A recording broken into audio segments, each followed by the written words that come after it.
Welcome to the Rim Break Rodeo. We hope this video helps.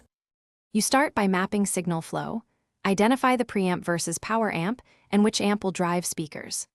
Once done, set master volumes to 0 and keep units powered off while you connect. Use balanced outputs for line-level signals and speaker-grade cables only on speaker outputs. This protects gear. Make sure impedances match, and label each cable so you know which output feeds which input before you power anything on. You now make the primary connections. Run the preamp line out to the power amp line in using balanced XLR or TRS for lowest noise. If you must daisy chain amplifier heads, always use dedicated line outputs or send /return loops rather than chaining speaker outputs. Speaker outputs are for speakers only.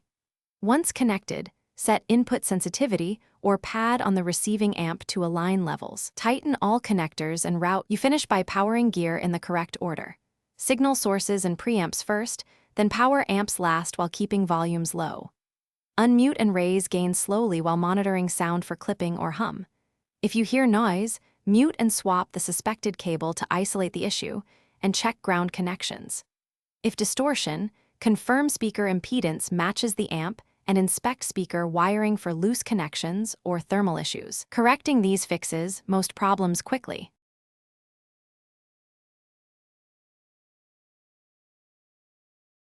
Thanks for watching.